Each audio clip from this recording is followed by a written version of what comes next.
Halo has one of the biggest and most diverse universes in all of gaming, and yet it seems as though the games rarely, if ever, tap into it. Because the main campaigns in Halo are limited to telling more simple stories and carve their own path into the realm of new Halo lore, the two main avenues of exploring Halo's existing diverse repertoire are Easter eggs, like terminals, and spin-off games.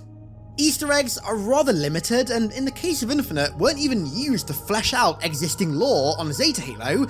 Instead, they just created new stuff entirely. Spin-offs, however, have unlimited potential in this pursuit, and honestly, there's something that I cannot believe Halo as an IP has barely ever tapped into. In the 12 years that 343 have had Halo, we've had one AAA spin-off game, and that was just a continuation of an existing spin-off. Literally nothing new outside of the main games has been done. It blows my mind how narrow the vision of this franchise has been in recent years. It could and should be more than just a first-person shooter that comes out every 3 to 6 years. Halo is a Star Wars and Resident Evil style IP where its universe is perfectly fit for like an almost infinite variation of experiences, and yet despite that, almost nothing new has been tried outside the main games. So consider the first part of this video yet another call to 343, Xbox and Microsoft to finally do something different with the Halo IP. I love this franchise to death, and knowing the potential that it has, knowing what Halo could be, while we sit here and watch that potential just be squandered is honestly so painful. Microsoft were handed a golden egg of an IP, and yet they just don't really do much with it. I'm at this point pretty much begging Xbox and Microsoft to let other developers try their hands at a Halo game. Halo experiences that offer fresh takes on the universe and give us a different taste of the franchise that we all know and love. I cannot tell you how much I want Halo to spread its wings as an IP. It has been far too long. And so, to get the creative juices flowing for the Xbox executives that I'm sure are watching this video right now, allow me to remind you of the true potential of Halo. The potential that you are currently wasting. Silence fills the empty grave now that I have gone. But my mind is not at rest, for questions linger on. One of the most beloved elements of Halo that's been absent for far too long now is the Flood. Over the last 10 years or so, the survival horror genre has seen a massive resurgence, and Halo as a universe feels like it was made for survival horror as much as it was for FPS. There are more potential settings for a Halo Flood horror game than there were Flood spores on High Charity in Halo 2, a game set in the lower districts of High Charity as the Flood outbreak began, rapidly consuming the Holy City. A game set in the Void exclusion zone that Buck and Alpha 9 went into to clear of Flood hostiles. A game set on the UNSC Mona Lisa, or an equivalent only black site where clandestine experiments with the Flood have gone terribly wrong. A game set during the Forerunner-Flood War, as the entire galaxy is rapidly consumed by the Parasite. A game set on board the Indulgence of Conviction, the ship that would bring the Flood to Earth as it's in orbit of Delta Halo being consumed by the Parasite. A game set on Zeta Halo 100,000 years ago as the Primordial and Mendicant bias seized control and experiment on the ancient humans.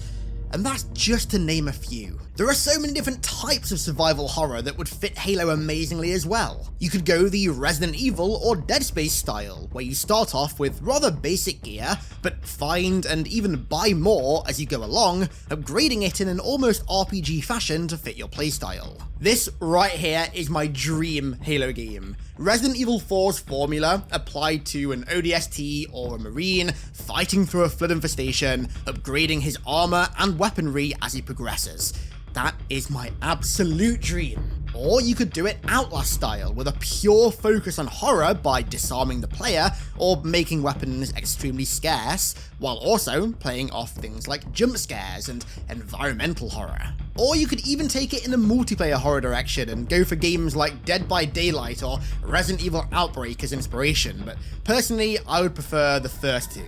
It genuinely blows my mind that Halo has never even attempted a Flood horror game, but with the massive popularity surge that Resident Evil has seen by going back to classic survival horror, and also that the overall survival horror genre has seen in the last 10 or so years, video coming about that one soon, I think now would be the best time ever to do it. It also blows my mind that Halo has abandoned horror, full stop, but again, video on that coming soon as well. Speaking of the Flood and modern games, if you happen to be after a new PC, then you should definitely check out my own custom line of Flood-themed PCs made in partnership with Apex Gaming PCs. We've got the Pureform PC, the Gravemind PC, and the Primordial PC. All built to have you running the latest and greatest games at peak resolutions and frame rates. And if you use code HIDDEN at checkout, you can bag yourself up to $250 off your order. Link in the description. Another part of Halo that doesn't get anywhere near as much love as it absolutely should do are the enemy factions, in particular, the Covenant and the Banished.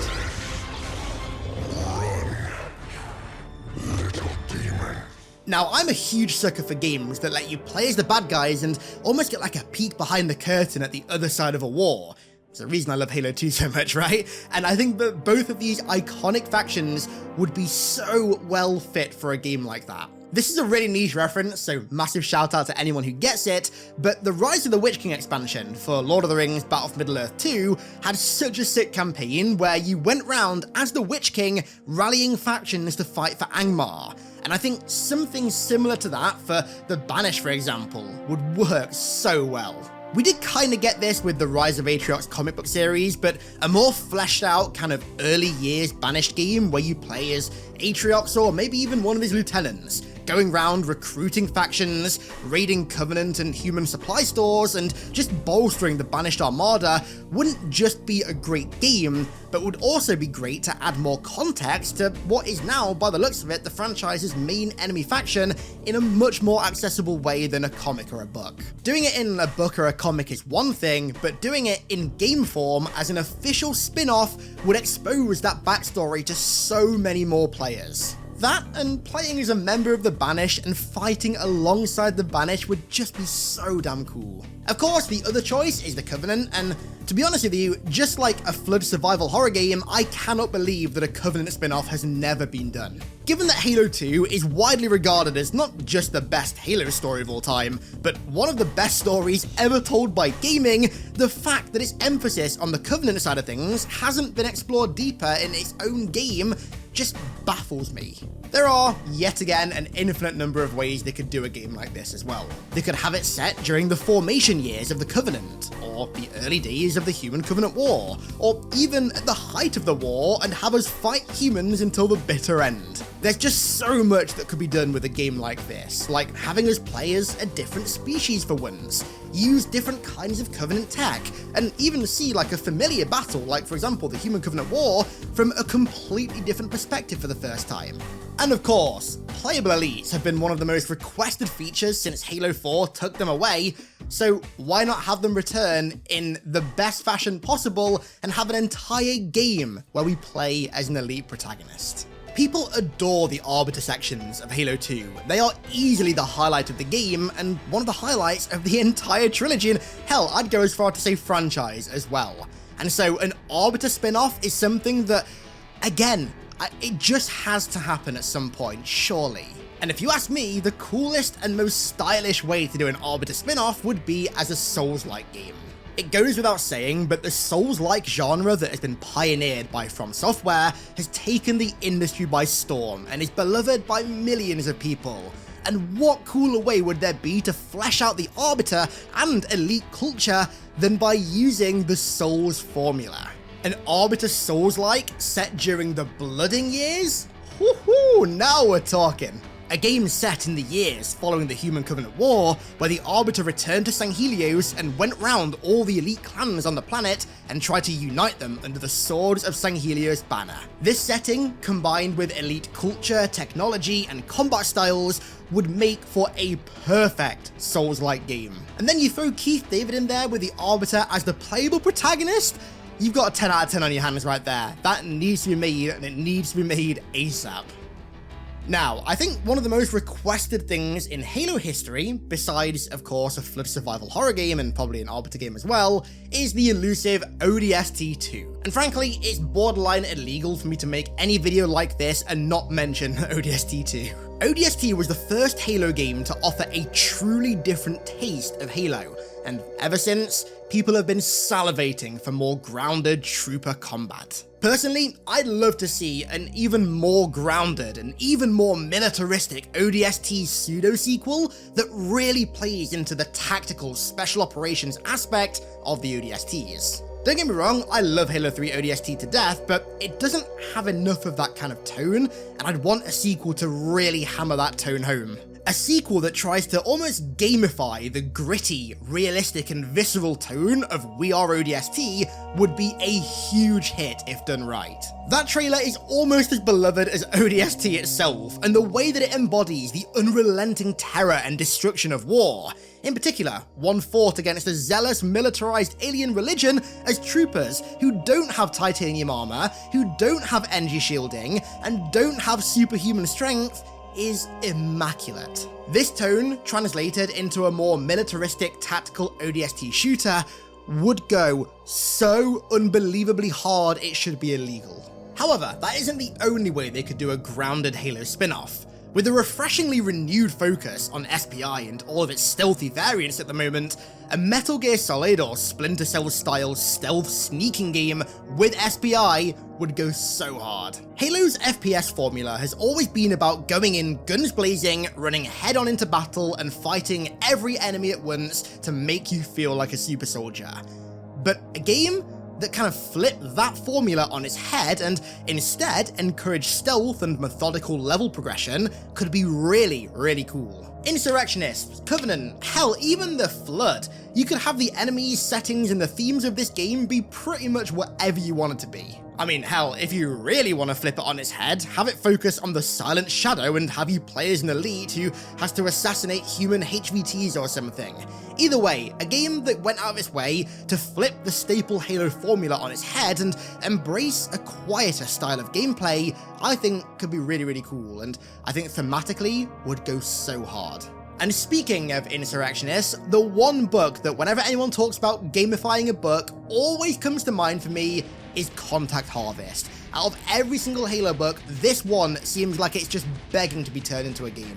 Of course, the big highlight of Halo Contact Harvest the game would be the return of Sergeant Johnson.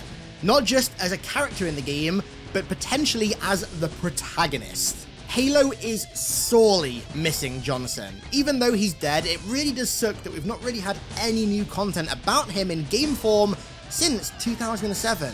We had the Halo Wars 2 DLC, but it was just a DLC, it wasn't exactly anything story related. No new game story or anything with Johnson since 2007 is painful. Johnson always brought a certain kind of charisma and personality to Halo that felt like a core part of the original trilogy's theme, and since has been completely absent. You look nice. Thank you. But there would be no better way to bring that charisma and charm back than to have Johnson return as a playable protagonist. That, and also the story of Contact Harvest, is just great in and of itself as well. From sniping insurrectionists and conducting counter-terrorist operations, to witnessing humanity's first contact and engagement with the Covenant that would later lead to the Harvest conflict, would make for an excellent single-player spin-off game. It'd also be a great opportunity to bring back the fan favourite, now of course dead, Tartarus, and flesh his backstory out for game fans who don't read the books. Man, seeing his interactions and the eventual usurping that he does of his uncle in blur cutscene quality, whoo, that would be some juicy shit right there. Xbox, right? Listen to me now. Bring back David Scully as Sergeant Johnson, and bring back Kevin Michael Richardson as Tartarus, and show us in game form how the war that created this entire franchise really began. Now, switching gears a little bit, a spin-off that, to be honest, wouldn't really do much for me, but I know would for quite a lot of people, is a ship-focused game. Now, I've always said that ships are one of the parts of Halo's lore that I'm really just not that into, but grand strategy space warfare is actually a really active niche of game at the moment, and with the right developer, I think Halo could absolutely tap into that niche in style. The Sins of the Prophets mod is a great example of what could truly be done with Halo in this genre. I may not be a huge fan of ships, but I'm gonna be honest, I'll be damned if I don't think that commanding entire fleets of Covenant carriers or UNSC frigates into battle wouldn't be cool as shit. And as well, I think it could end up being pretty lucrative if it appealed to its niche well.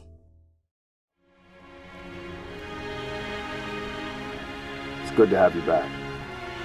Sorry I came alone. Make him proud. Now, it goes without saying, but especially nowadays, Reach's story is looked back on extremely fondly. And as cool as a Noble Team prequel with Tom and even Rosenda could be, I think what could be even more effective is another story that replicates Reach's emotions and themes. I think the main reason people love Reach's story so much isn't any specific character, but rather the themes of desperation that are present throughout, and I think this desperation is encapsulated perfectly in this line by CAPT. You didn't answer my question. You want to know if we're losing? I know we're losing. I want to know if we've lost. Because you were fighting against such overwhelming odds, the story and its plot points were hyper memorable and, dare I use the old buzzword, epic, and I think that vibe needs to be carried forward into another new campaign. And what better setting for a story with similar elements of desperation, just a billion times more terrifying than the Forerunner-Flood War. In Reach, the threat was the Covenant destroying one of humanity's final strongholds before they reached Earth. But in the Forerunner-Flood War, the threat was the Flood, a hyper-intelligent parasitic zombie species consuming not just all living beings and planets in the galaxy, but merging them into their hive mind so they could grow stronger and hypothetically eventually move on to entirely different galaxies and repeat that consumption. The Flood, especially during this era, are cosmic horror done perfectly. And I think playing as a Forerunner warrior servant, fighting till his last to hold back the threat of the parasite long enough for the halos to be fired, is Reach's desperation on steroids. You wouldn't just be fighting a losing battle, you're fighting a battle where in no outcome are you able to survive. If you achieve victory, then the halos are fired and all sentient life in the galaxy is wiped out and the galaxy is restarted. And if you suffer defeat, then, well, you suffer a pain even worse than being eviscerated by the halo rings. I think this would be a really great way to replicate the atmosphere that everyone loves from Reach, but in a really fresh and non-fanservice-y way, because the settings and stakes are not just higher, but also radically different to those set up by Reach. And a final idea I have for the Xbox executives who are watching this video right now around the board table, who have undoubtedly made sure to watch all the way through to the end, I'm sure you have done, is something of a curveball idea. From Software are, simply put, geniuses. They carve their own path through the industry and they do things their own way, and as a consequence, their games not only get more beloved with each release, but also more popular.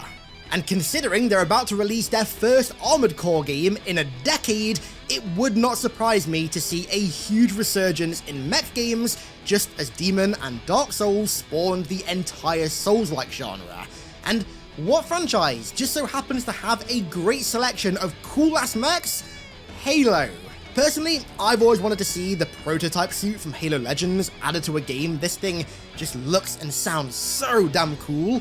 But what better way would there be to tap into this potentially resurging genre than a Halo mech game that centers around the prototype suit? Just an idea, but you never know, you could catch a trend early. Yeah, that one might be a bit of a big curveball, but that was kind of the point of this video. I wanted to make a video to prove to those who have the power to make things like what I've mentioned in this video actually happen, that Halo as a franchise and a universe and an IP has so much potential, and that almost all of that potential is being wasted right now. Contrary to popular belief, videos like this do actually get heard by the right people, so keeping the pressure up and showing that there is demand for Halo to spread its wings and have games where it tries something truly different is actually important. Halo shouldn't just be a first-person shooter that releases like twice a decade. That is a complete squandering of its potential. And with the future of Halo incredibly uncertain right now, I really hope that Xbox finally decide to do something with this goldmine of an IP that they're letting gather dust. Something that you should absolutely not let gather dust is my Resident Evil 4 video. Click here to go and watch it right now. I want to give a huge thank you to all of my amazing patrons for the continued support over there, as per usual. Thank you all so much. Thank you all for watching. I really appreciate it. And I'll catch you all in the next one.